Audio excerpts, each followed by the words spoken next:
আওয়ামী লীগের অত্যাচারে অতিষ্ঠ হয়ে আমরা যখন আহাজারি করছিলাম, আমি একজন সামান্য রাজনৈতিক কর্মী বলেছিলাম যে যদি শেখ হাসিনার শাসন আমাদের মাঝে উপস্থিত হয়েছেন আজকের সবার প্রধান অতিথি, গণতান্ত্রিক আন্দোলনের আপসীন নেতা, বিপ্লবী ভারপ্রাপ্ত চেয়ারম্যান দেশ নায়ক তারেক রহমান। ওই নেতা আছে, নেতা আছে। হাফিজার বলে বক্তব্য রাখছিলেন, আমি হাফিজার কর্মী প্লিজ কন্টিনিউ করবেন। বসুন, সবাই বসুন আপনারা। ধন্যবাদ মিস্টার চেয়ারম্যান। উপস্থিত ভাই ও বোনেরা, আসসালামু আলাইকুম। জাতির এক ক্রান্তি লগ্নে বাইরে স্লোগান দিও না রে ভাই, একটু শোনার চেষ্টা করো প্লিজ প্লিজ। এই স্লোগানে কি হবে? জিয়া রহমান কি স্লোগান দিয়েছিলেন না অস্ত্র হাতে হারমাত বাহিনীর মোকাবেলা করেছেন? দীর্ঘ সংগ্রামের দুঃশাসনের বিরুদ্ধে প্রতিরোধের জন্য প্রস্তুতি নেন। এইসব স্লোগান টোগান এখন আর চলবে না বাংলাদেশে। এখন রাজপথে থেমে দুশ্মনদের মোকাবেলা করতে হবে, প্রতিবেশী রাষ্ট্রের শত্রুদের মোকাবেলা করতে হবে। Prepare for that. সরি, আজকে আমরা যে মহান নেতা স্মৃতিচারণ করার জন্য এখানে উপস্থিত হয়েছি, তাকে অনেক কাছে থেকে দেখার সৌভাগ্য আমার হয়েছে। 1971-এর মহান মুক্তিযুদ্ধে আমি তার অধীনস্থ একজন সেনা কর্মকর্তা ছিলাম। সেনাবাহিনীর এই অংশের নাম ছিল Z force. Z force July মাসে মেঘালয়ের অরণ্যে গঠিত হয়। ইস্ট বেঙ্গল রেজিমেন্টের প্রথম, তৃতীয় এবং অষ্টম ইস্ট বেঙ্গলের সমন্বয়। এই ব্রিগেডে 2000 ছাত্র তরুণ ছিল যারা রাইফেল চালাতে জানে না। আমরা তাদেরকে মাত্র 6 সপ্তাহ ট্রেনিং দিয়েছি মেঘালয়ের সেই অরণ্যে। 6 সপ্তাহ পরে এরা দুঃসাহসী মুক্তিযোদ্ধায় পরিণত হয়েছে এবং মেজর জিয়া রহমানের বলিষ্ঠ নেতৃত্বে বৃহত্তর ময়মনসিংহ এবং সিলেট এলাকাতে বীর বিক্রমে যুদ্ধ করেছে, দেশকে শত্রুমুক্ত করেছে। কিন্তু এই যে রণাঙ্গনে জিয়াউর রহমানের যে বলিষ্ঠ নেতৃত্ব, এই সম্পর্কে জনগণকে ভুলিয়ে দেওয়ার চেষ্টা করা হয়েছে স্বাধীনতার অব্যবহিত পরে। আমরা 3 বার ক্ষমতা গিয়েছি, আমরাই তো এই মহান নেতার প্রকৃত কৃতিত্ব জনসমক্ষে তুলে ধরতে পারিনি। 71 সালে 18টা জেলা ছিল বাংলাদেশে, একটি মাত্র জেলা মুক্তি বাহিনী একক প্রচেষ্টায় দখল করেছে, সেটি হলো সিলেট জেলা।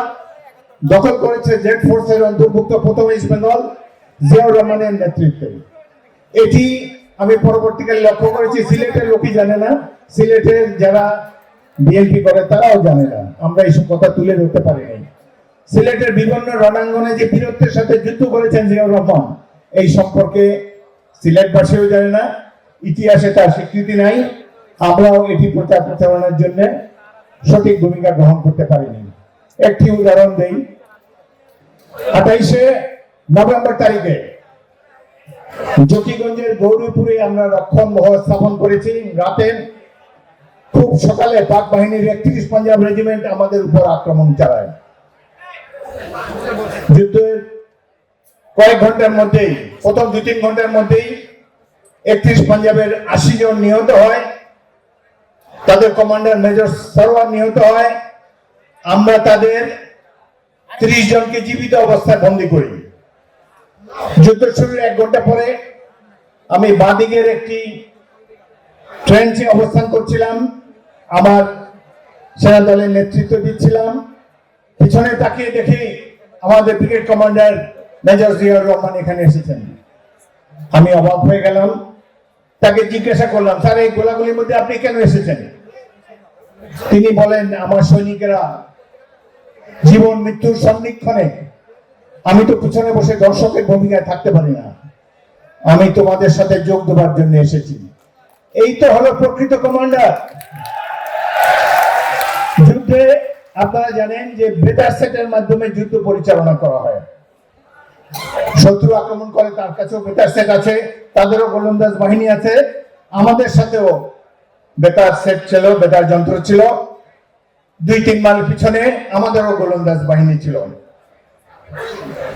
এক পর্যায়ে আমাদের এই যুদ্ধে alpha company commander captain Mahbubur Rahman, দিনাজপুরের বাড়ি, তিনি ওয়্যারলেস সেটে বেতার যন্ত্রের মাধ্যমে গোলন্দাজ কামানের অধিনায়ককে নির্দেশ দিচ্ছেন 1 রাউন্ড গান ফায়ার। শত্রুর অবস্থান জানিয়ে তিনি বললেন যে কামানে গোলা ফেলো, 1 রাউন্ড গান ফায়ার। সাথে সাথে 6টি গোলা শত্রুর উপরে পড়লো এবং পাঞ্জাবি সৈনিকে অনেকেই হতাহত হলো। এটি দেখে আনন্দে চিৎকার করে ক্যাপ্টেন মাহবুব বলছে, ওয়েল ডান, অন টার্গেট। আবার ফায়ার করতে বলছে, রিপিট। আমার এবং মেজর জিয়াউর রহমান যেখানে অবস্থান করছিলাম, আমার ট্রেঞ্চের 100 গজ পূর্ব দিকে ছিল ক্যাপ্টেন মাহবুবের ট্রেঞ্চ। তিনি যখন গোলন্দাজ বাহিনীকে বলেছিলেন আবার গোলা বর্ষণ করার জন্য, এই সময় পাকিস্তানিরা একটা মাত্র গোলা ফায়ার করছে, তাদের কামানের একটা মাত্র গোলা এসেছে। এই গোলাটি ক্যাপ্টেন মাহবুবের ট্রেঞ্চের 10 গজের মধ্যে পড়ে এবং তিনি তাৎক্ষণিকভাবে শাহাদাত বরণ করেন। বেতার সেটে একে অন্যের কথা সেম নেটওয়ার্কে থাকলে শোনা যায়।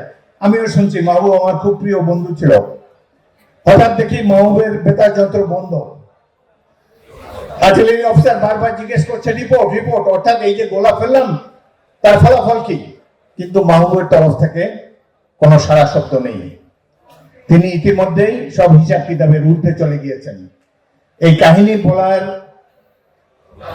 এই কারণ যে পাকিস্তানিরা একটা মাত্র গোলা ফায়ার করেছে, সেটা যদি 100 গজ পশ্চিম দিকে পড়তো তাহলে সেটি মেজর জিয়াউর রহমানের উপরে পড়তো। তার এখানে আসার কোনো প্রয়োজন ছিল না। 10 জন সেক্টর কমান্ডার সবাই ভারতের অভ্যন্তরে তাদের হেডকোয়ার্টার রেখে যুদ্ধ পরিচালনা করেছেন। পরবর্তীকালে অন্যায়ভাবে বীরত্ব খেতাব নিয়েছেন, তারা কোনো শত্রু সৈন্যের দেখা পাননি। কিন্তু জিয়াউর রহমান একমাত্র ব্যক্তি যিনি সীমান্তের অভ্যন্তরে না থেকে প্রথম সারিতে যারা লড়াই করে সেই জেড ফোর্সের সৈনিকদের সাথে তিনি এসে যোগ দিয়েছেন, জীবন বিপন্ন করে যুদ্ধ করেছেন। এখন রাজনীতিকদের কাছে এই জীবন বিপন্ন করে যুদ্ধ করার কোনো মূল্য নাই। তারা মনে করে তারা ওই যে এয়ার কন্ডিশন রুমের মধ্যে কিংবা সুসজ্জিত একটি মঞ্চে যে নানা ধরনের অলিক কল্প কাহিনী বলেন, সেগুলাই বোধহয় দেশপ্রেম। প্রকৃত দেশপ্রেমিক জীবনের বিনিময়ে পরীক্ষা দিতে হয়। দেশের স্বাধীনতার জন্য জিয়াউর রহমান এবং জেড ফোর্সের এবং বাংলাদেশের প্রতিটি মুক্তিযোদ্ধা জীবন বিপন্ন করে 71 এই দেশকে স্বাধীন করেছে।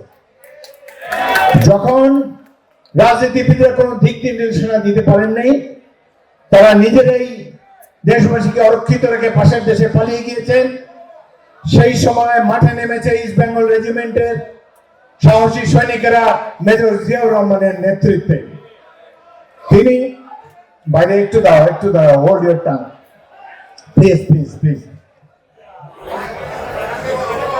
যখন প্রয়োজন ছিল এই হারমাত বাহিনীকে পথে প্রান্তরে মোকাবেলা করা, রাজনীতিবিদদের কোনো দিক নির্দেশনা দেন নাই। সেই সময় ইস্ট বেঙ্গল রেজিমেন্টের 20 সৈনিকেরা মেজর জিয়াউর রহমানের নেতৃত্বে বিদ্রোহ করে 5টি ক্যান্টনমেন্টে সৈনিকেরা এবং ইপিআর বাহিনী বিদ্রোহ করে এবং মেজর জিয়াউর রহমান প্রথম ব্যক্তি যিনি বাংলাদেশের স্বাধীনতা ঘোষণা করেন। এই কথাটি রাজনৈতিক নেতারা স্বীকৃতি দিতে চায় না। তারা যে কলকাতায় এবং আগরতলায় ঘুমিয়েছিলেন, এটাই নাকি তাদের সবচেয়ে বড় সার্ভিস। জীবন সকলের কাছে প্রিয়। এই যে গ্রামে গঞ্জের নিরীহ ছাত্ররা ইস্ট বেঙ্গল রেজিমেন্টের তরুণ অফিসার এবং সৈনিক বৃন্দ জীবন বিপন্ন করে দেশের স্বাধীনতার জন্য যে যুদ্ধে অংশগ্রহণ করেছেন, সেটিতে জনগণকে সার্ভিস দেওয়ার জন্য, একটি মুক্ত স্বাধীন দেশ গ্রহণ করার জন্য, এটিকে যদি স্বীকৃত না দেন তাহলে কি ধরনের রাজনীতিক তারা আপনারাই বুঝতে পারেন। স্বাধীনতার অববাহিত পরে দেখা গেল যে রণাঙ্গনে যারা জীবন বিপন্ন করে যুদ্ধ করেছে তাদের কোনো স্বীকৃতি নাই।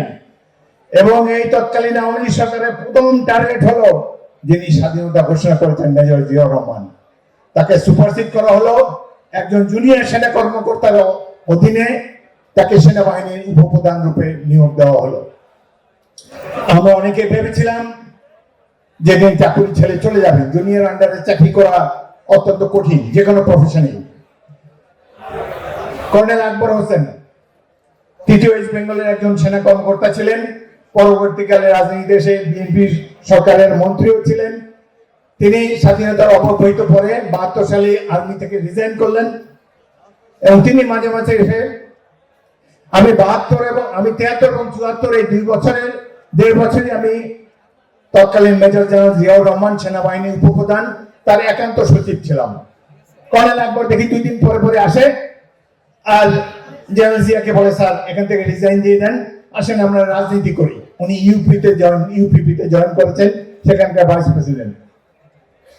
তো এই আমার সামনেই তিনি এসব পরামর্শ দিচ্ছেন। জেনারেল জিয়ার অসীম ধৈর্য, তিনি বলেন আচ্ছা দেখি আরো দেখি। আমরা যখন ধরে নিয়েছি যে এই সরকারের আমলে তার আর কোনো পদোন্নতি হবে না, স্বাধীনতার ঘোষক হিসাবে তার কোনো পুরস্কার তার ভাগ্যে নাই, কিছুদিন পরেই 2-1 বছরের পরেই দেখা গেল যে তার অসীম ধৈর্য বিজয়ী হয়েছে, দেশ দুঃশাসন মুক্ত হয়েছে এবং জনগণ 7 নভেম্বরের বিপ্লবের মাধ্যমে আবার জিয়াউর রহমানকে রাষ্ট্র ক্ষমতায় নিয়ে এসেছেন। আমি তার একান্ত সচিব হিসাবে লক্ষ্য করেছি কোন পজিশনে যাওয়ার জন্য তিনি কখনো চেষ্টা করেন নাই। আল্লাহর উপরে ছিল অসীম বিশ্বাস, তিনি অপেক্ষা করেছিলেন, ধৈর্য ধারণ করেছিলেন। আমাদের ধর্মগ্রন্থেই আছে যে আল্লাহ ধৈর্যশীলদের সাথে আছে। সুতরাং আল্লাহ তাআলাই তার পথের সকল বাধা সরিয়ে দিয়েছেন। এখন আমরা অনেকেই ভেবেছিলাম এই শেখ হাসিনার শাসন না জানি কত বছর থাকে। এই মঞ্চে এখানে দাঁড়িয়ে আমি 6 মাস আগে বলেছিলাম, ক্ষুদ্র রাজনৈতিক কর্মী, তবুও আমার মুখ থেকে বের হয়েছিল যে শেখ হাসিনার শাসন যদি দীর্ঘস্থায়ী হয় তাহলে সভ্যতার ইতিহাস মিথ্যা হয়ে যাবে। এই যে যুগ যুগ ধরে মানুষ নিজ চেষ্টার ফলে সভ্যতার যে পরিক্রমণ, এই যে এক স্তর থেকে অন্য স্তরে আমরা উন্নীত হয়েছি, সবই মিথ্যা হয়ে যাবে এই দুঃশাসন যদি দীর্ঘকাল স্থায়িত হয়। তার 1 মাসের মধ্যে দেখেন আল্লাহ রাব্বুল আলামিনের হস্তক্ষেপে এমন গজব তাদের উপরে নেমেছে, দেশ ছেড়ে তো পালাতে হয়েছে, এখন তাদের ধীরে ধীরে অস্তিত্ব বিলুপ হওয়ার অতিক্রম হয়েছে।